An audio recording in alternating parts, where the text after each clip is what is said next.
Hello and welcome to Goth Mother's Closet, Goth Mother's reselling adventure, whatever we're calling ourselves these days. I am your Goth Mother, and welcome. Happy New Year. We're in January now of a shiny new year. The month's half over, and I've been absent, but not because I've been working really hard, as we all have. And I have a little bit of news to share just about what's happening, my various experiments, what I'm trying to get done or not get done, and that sort of thing. But first, as always, if you like what you see in this video, please share it. And you can click the like and don't forget to subscribe. I'm really doing my best to share things as I discover them, and some of you more advanced resellers know all this stuff, so I will be of no use to you because I am a part-time reseller, a hobby reseller, just trying to move my stuff out into the world reseller. I am not trying to scale up. I'm not trying to make this my life. I don't buy things and then resell them. I'm just trying to move things along that I already have or that friends give me because, yeah, a lot of friends are finding out I'm reselling things. So they donate things to me.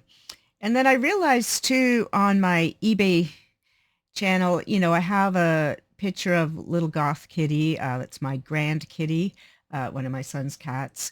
And she doesn't live with me. And I started to realize that people might not be buying things because they think I live in a house of cats and that there'll be fur and maybe they're allergic and they don't want furry cat things and that sort of thing. So I did put a disclaimer on my eBay store now because I'm not getting rid of Witch Kitty. She's so cute with her little hats. Um, so I just made a thing on my eBay store, Goth Mother's Closet, that I don't live with any pets. I have zero pets, no cigarette smoke, nothing like that's happening here.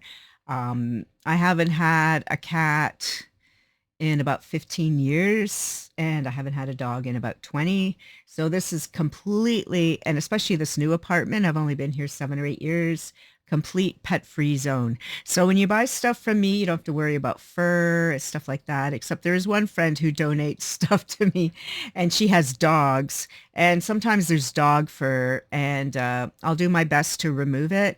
And if I can't remove it all, I just donate it. Because I don't want people who have dog allergies to, buy a sweater and then it's got the fur. Or just anybody. No, nobody wants a thing of fur. And quite frankly, if a couple of passes of the lint brush aren't getting that fur off, now I'm at a point, even though they have beautiful clothes, 'cause, they have beautiful things. I do just move them on because when you factor in, and this is part of what you have to think about when you're reselling, is the time it takes to prepare your product and how that affects your pricing and, your return on income, that sort of thing. So if you're spending half an hour removing stains or fur or sewing on buttons, sewing up things, you want to make sure these are higher priced items because you should factor in the time you've spent preparing these items. It's already time consuming when we're just, taking a regular item that has nothing wrong with it. We have to photograph it, then we have to list it, and then when we sell it, we have to package it, which may or may not cost you money for packing supplies. And then we have to go to the post office. And that's time. So really consider all these aspects of what you're doing as part of your business and part of your fee. So if everything revolving around your listing, from dog fur removal to driving to the post office, it takes an hour. And so you should figure, oh, what are you paying yourself an hour? 15, $20, right? So you want to make sure you're dealing with items that are, your profit margin will be at least 20 or $30 based on the amount of time you're putting into things, right? So I've been moving along in this brand new year, and I just went to the storage unit to show you. I'm not at storage unit now. I'm just home. So I sold this Mad magazine. Um, and so I was excited about that. So that's going to launch me into a couple of thoughts.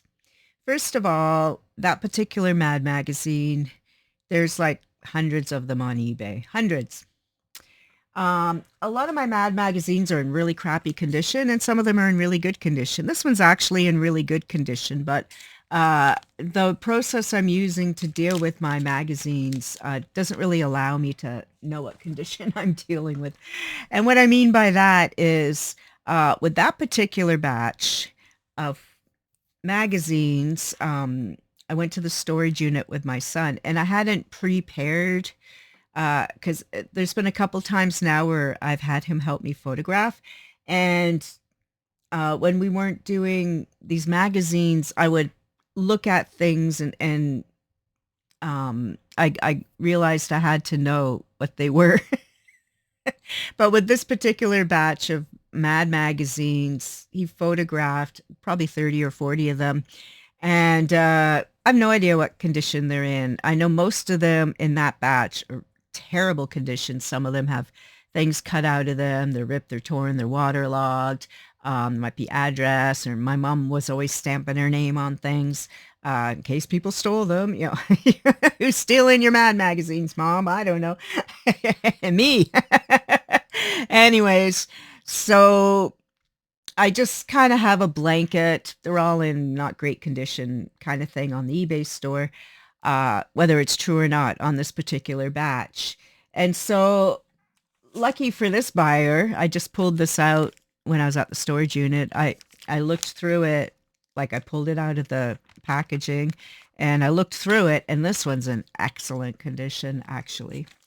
Um, but I'm happy with the sale because like I was starting to say with my squirrel ADD moving all around, um, that particular Garbage Pail Kid issue is on eBay bazillions of times. There are so many people selling them. And they're asking $30, $40 for these Mad magazines, that particular one, because it's the Garbage Pail Kids and there's cards on the back. But they're all for sale. They're not sold. They're for sale. And for me, as those of you who've been following my travails, I have like probably every Mad magazine ever printed until like 1984 or something, because my parents started collecting since the very first one, but the early ones got ruined when we were children, not by us, but by friends and stuff. So anyway, so most of my Mad magazines I put around $10 unless it seems to be something super collectible. Some of them I have at 5 or 6 or 7, but most of them I just start at 10 because I know I'm going to get offers.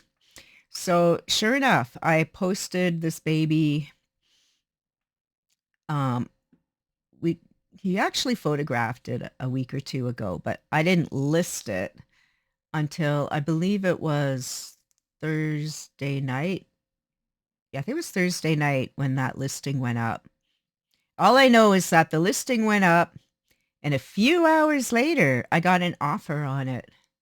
And which will lead me to the next part in a sec. So the offer was for $6. And I went and looked again at all the people who are selling them for 30, and I'm like, should I accept 6? Am I a fool? And then I'm like, no, I'm not a fool. Because first of all those other um these ones are out of the states. They're out of the states. I'm out of Canada. The person who bought this lives in Italy. So I would say chances are Mr. Italy or Ms., I'm not sure. I haven't seen their label yet. I've been out all day. Um, Italy person probably doesn't want to buy from the States, even though it's a US magazine. I'm just wondering. I'm wondering why maybe Italy person did try to buy from the States and nobody wanted to sell it for $6 Canadian. I don't know. All I know is that I'm not reading it anytime soon. I have mountains of these books, and I am super happy to move this this book on to Italy. So I am in the eBay international selling program, right? And so this will be my first time using it. And so I'll check in with you guys later on how that all went. Because right now I just went and got the magazine from the storage unit. I haven't even looked at my email yet to see if I've been sent a label or if the person, I keep saying he, but I don't know who bought it. I didn't look. And when they pay, then I'll get the label and then I'll know more about how it all works. But I believe how it works here in Canada with the international shipping idea is I will mail this thing to Mississauga, which is like a 10-minute drive from me, but we have to mail them. And then they will mail it to Italy. And they'll deal with all the customs and whatever has to happen with the labeling and importing and all that stuff.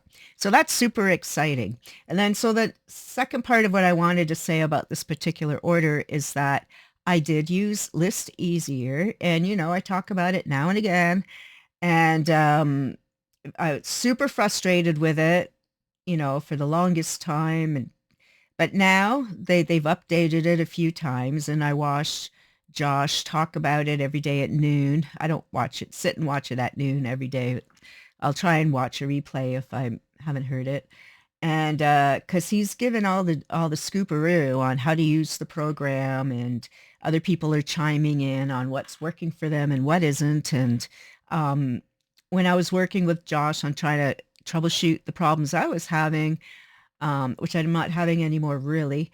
It was reassuring to hear other people that were having that exact same problem, and I already know the answer because I had those problems, such as once you upload your listing from List Easier to eBay, you can't change the pictures, and that's a thing, and that's how it is. And so other people are starting to discover this, but that was like one of the first things I discovered, and now I just know that's how it is.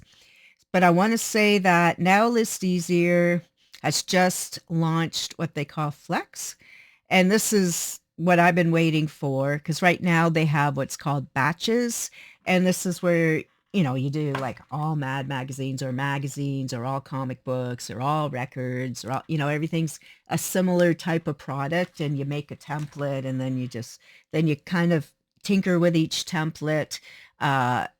Because like I have Mad magazines mixed in with National Lampoon, with Film Threat and Fangoria and Gore Zone, and I have all these. So I uploaded all those like in a batch.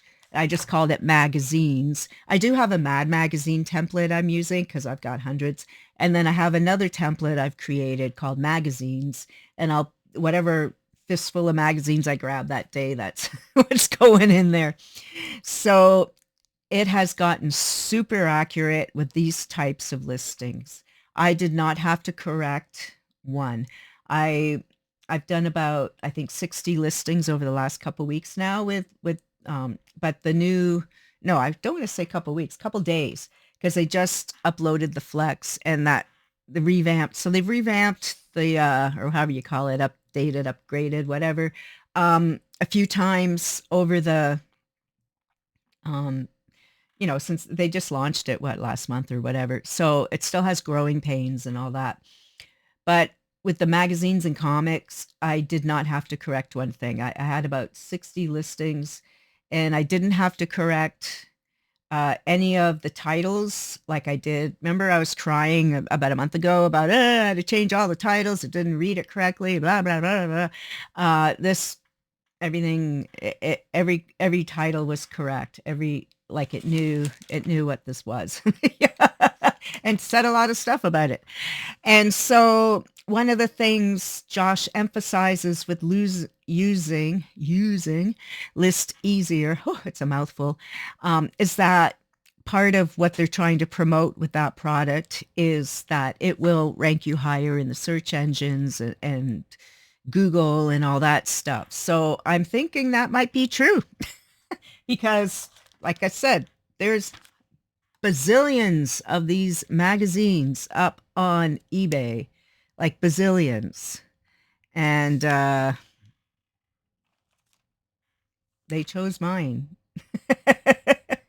So I'm excited about List Easier. And then another thing, so I uploaded crap ton of magazines up to on List Easier. I had to go through and price everyone, of course. So that takes time looking at comps and figuring out, because I don't know what I want to charge, right? I don't know comic books by heart. So I have to research each comic to pretty much, I'm not trying to make big bucks. I just want to move things out in the world and be competitive and all that. But I also don't want to accidentally list, a $300 comic for 10 bucks. So I always do my comps. So that takes time. And then the one template I was using for, I think, about 20 pictures, I screwed up the shipping or something, and I had to type it in every time. That pissed me off. So I'm like, screw it, just make a new batch. So I did. And so, yeah, the accuracy is really good. I have not tried Flex yet. So what Flex is, the idea behind Flex is you can take a conglomeration of anything, a perfume, a magnesium, a phone dicky-do, pair of glasses, and you do them, and then the computer's supposed to analyze and understand each item and list it. And that's something it wasn't doing before. You had to have kind of similar things and stuff. So I'm going to try that at some point, but right now I'm still focusing on the magazines because they're working. And then, so List Easier got easier. It's making my life easier. And then the beautiful thing too, I discovered last night or the night before, well, because I used it last night and the night before, is cross-listing to Poshmark. I use a cross-lister, not List Easier. They don't have that capacity. But the cross-lister, Prime cross-lister that I started buying, I think I told you guys a couple months ago, I bought one instead of using the little free one, because this Prime Lister one, it will remove things from both eBay and Poshmark. If I sell on one platform, it'll remove it from the other. I like that magic. So now with the List Easier listing on eBay, then moving it over to Poshmark, the Prime Lister has also been going through upgrades and getting better. And then Poshmark's going through upgrades and getting better. So the process of cross-listing from eBay to Poshmark with the Prime Lister, with the List Easier listings, was much faster. I wouldn't say like it's like that. It still this has still taken me a couple of days to deal with this stuff. And so when it went over to Poshmark this time, it even populated in the price. So I didn't have to go back and look at all the prices to see what the hell was I charging anyways, which was great because I cross-listed about 30 things. And so all I had to populate was, they don't have books and magazines slot on Poshmark. It's supposed to be for clothes. So I just put it under home and then other for like the category. And then it's defaulting to good quality, but I know most of them are these magazines, but some of them are really shitty. So I just put it down to acceptable or fair or whatever it is on Poshmark. So I do those two tweaks and then off it goes. So that's way better too, because it wasn't catching all that before and all that. So I have high hopes for one day having all my things out in the world and out of my life. So yeah, so that's my catch up for you. Things I've been learning, and maybe you care, maybe you don't. Maybe you use tools, maybe you don't. But for as far as I'm concerned, and I've said it 1,000 times, AI tools are for the boring things. They are.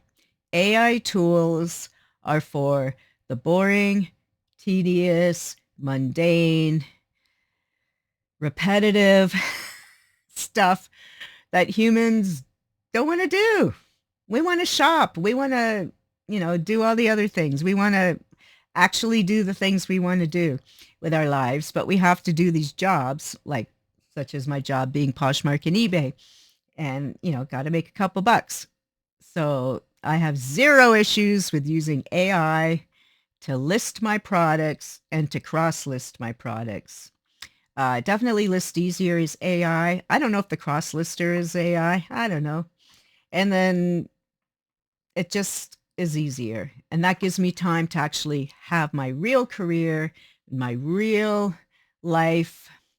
Um, and I can in the summer, I can go to Wonderland all day long and not worry about, oh, it should be listed on eBay and taking pictures. So yeah, so this is my new process. My son takes a bazillion pictures. Of course, I'll get back to taking my own pictures too, now that I'm all caught up. Um, so the times he's free to take pictures, I'll let him help me.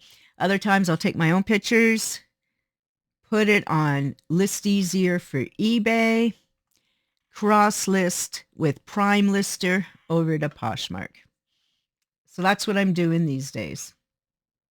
So, Happy New Year.